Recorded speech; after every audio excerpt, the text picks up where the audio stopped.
الحج والعمرة. Assalamualaikum warahmatullahi wabarakatuh. Bertemu kembali bersama saya Rahma Hidayah dalam pembelajaran bahasa Arab Madrasah Aliyah kelas 11.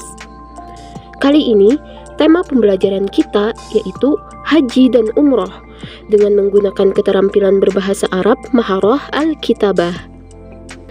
Sebelum lanjut lebih jauh lagi, apakah kalian tahu apa sih Maharah Al-Kitabah itu?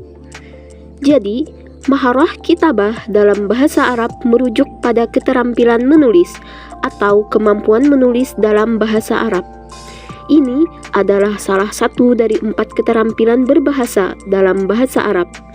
Selain mendengar atau istima', berbicara atau kalam, dan membaca atau qiraah. Maharah Kitabah melibatkan kemampuan untuk mengungkapkan pikiran dan ide melalui tulisan dalam bahasa Arab. العمرة مع أسرتي. في يوم الخميس الماضي سافرت مع أسرتي إلى مكة المكرمة لأداء العمرة. ركبنا الطائرة من مطار جواندا إلى مطار جدة لمدة 11 ساعة تقريباً. وبعد أن وصلنا إلى مكان يسمى الميقات خلعنا ثيابنا ولبسنا ثياب الإحرام ونوينا العمرة ثم صلينا ركعتين.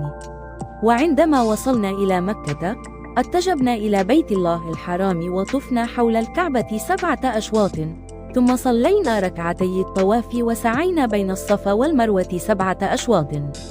وبعد أداء العمرة غادرنا إلى المدينة وشاهدنا المسجد النبوي العظيم وزرنا فيه قبر النبي صلى الله عليه وسلم. وكذلك زرنا حديقة تمر بعد صلاة العصر في مسجد قباء. وبعد أسبوع في المدينة عدنا إلى البيت وشعرنا بالسعادة. عسى أن تكون هذه العمرة عمرة مقبولة. Selanjutnya, kita membahas tentang teks rikon. Teks rikon adalah teks yang menginformasikan pembaca tentang satu cerita, aksi, atau aktivitas yang telah terjadi pada masa lampau. Struktur teks rikon ada 3. Yang pertama, orientasi atau ittijahat. Yang kedua, kejadian atau al-hadath. Yang ketiga, orientasi atau at-ta'liq. Orientasi berupa latar belakang siapa, kapan, di mana kejadian tersebut berlangsung. Kejadian merupakan peristiwa yang dialami, disusun secara berurutan. Sedangkan reorientasi merupakan pernyataan kesimpulan. Adapun fungsi sosial teks rikon yakni menggambarkan pengalaman masa lalu dengan menceritakan kembali peristiwa sesuai urutan terjadinya. لاحظ المثال التالي. سافرت زهرة مع والديها إلى المملكة العربية السعودية في شهر يوليو الماضي لأداء الحج. Kalimat tersebut merupakan al-ittijahat atau orientasi. Maksudnya yaitu menjelaskan awal mula perjalanan haji. Terjemahan kalimat, Zahra dan orang tuanya pergi ke Arab Saudi pada bulan Juli tahun lalu untuk menunaikan ibadah haji. ارتدت ثياب الإحرام في الميقات ونوت فيه الحج ثم اتجهت إلى مكة وطافت حول الكعبة وسعت بين الصفاء والمروة. Kalimat tersebut merupakan al-hadatsul awal atau peristiwa pertama. Maksudnya yaitu menggambarkan tahapan awal pelaksanaan haji. Terjemahan kalimat, Zahra mengenakan pakaian ihram di miqat dan berniat haji. Kemudian menuju Mekkah melakukan tawaf, mengelilingi Ka'bah dan sa'i antara Safa dan Marwah. غادرت بعد ذلك إلى منى ورمت الجمرات ثم انطلقت إلى عرفة وصلت الظهر والعصر في عرفة.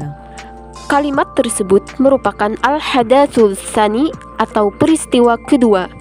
Maksudnya yaitu merinci tahapan selanjutnya dalam ibadah haji. Terjemahan kalimat, setelah itu Zahra berangkat ke Mina, melempar jumrah, lalu bertolak ke Arafah dan menunaikan salat zuhur serta asar di Arafah. باتت زهرة في المزدلفة وهي واد بين عرفة ومنى ثم عادت إلى منى لرمي الجمرات وذبحت الأضاحي ثم قصت من شعر رأسها هناك وحلت من الإحرام. Kalimat tersebut merupakan al-hadath, yakni peristiwa atau kejadian. Maksudnya yaitu menjelaskan tahapan puncak dan penyelesaian haji. Terjemahan kalimat, Zahra bermalam di Muzdalifah, sebuah lembah antara Arafah dan Mina. Kemudian ia kembali ke Mina untuk melempar jumrah di Jamarat. Ia menyembelih hewan kurban, lalu memotong sebagian dari rambutnya di sana atau tahallul dan keluar dari kondisi ihram. أدت كل أعمال الحج بسرور وشعرت بالسعادة على هذه الخبرة الروحية العظيمة. Kalimat tersebut merupakan ta'liq atau reorientasi, bisa disebut juga sebagai kesimpulan. Maksudnya yaitu mengungkapkan perasaan dan kesimpulan dari pengalaman haji.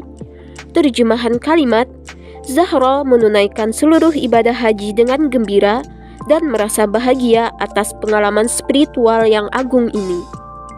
Setelah mempelajari teks rikon, langkah selanjutnya yaitu latihan. Latihannya yakni latihan kitabah yang diberikan dalam bentuk soal. Silahkan perhatikan perintah soal yang tertera di layar. Alif, akmilil jumala min anasirin nalsi sardiyi ta'dadi at-tali. Lengkapilah kalimat-kalimat berikut ini berdasarkan unsur-unsur dari teks rikon. Fi nuqtah nuqtah dhahabtu ila nuqtah nuqtah. Nuqtah nuqtah hunaka wa nuqtah nuqtah. Sya'artu bi nuqtah nuqtah fi hadha safar. Kemudian perhatikan panah atau arahan setiap soal. Yang pertama, jawabannya al-ittijahat, yang kedua at-ta'liq, dan yang ketiga al-hadath. Kemudian lanjut pada soal bagian ba, uktub jumalan tashtamilu 'alal kalimatil atiyah. Tulislah kalimat yang mengandung kata-kata berikut ini. Awalan, usbu'il madhi. As-tsani, zurtu. As-tsalits, akhadtu at-taswir. Ar-rabi', bittu. Al-khamis, sya'urtu. Soal jim, kawin jumalan min anasirin nasi sardiyit ta'dadiyit taliyah. Susunlah kalimat berdasarkan unsur-unsur teks rikon berikut ini. Awalan, al-ittijahat nuqtah nuqtah. Al-thani, al-hadathul awal nuqtah nuqtah. Al-thalith, al-hadathul thani nuqtah nuqtah. Wa ar-rabi' at-ta'liq nuqtah nuqtah. Dan soal terakhir atau bagian dal, akbir ra'yika fi istikhdami tasrifi fi'il madhi al-lughawi mimma katabtahu zamiluka. Ungkapkan pendapatmu tentang penggunaan bentuk kata kerja lampau atau fi'il madhi dari apa yang telah ditulis oleh temanmu. Jadi, pada soal bagian terakhir atau bagian dal ini, siswa diperintahkan masing-masing membuat sebuah kalimat dengan fi'il madhi. Kemudian setelah selesai, diperintahkan untuk saling bertukar atau menilai sesama teman-temannya tentang teks rikon yang telah dibuat.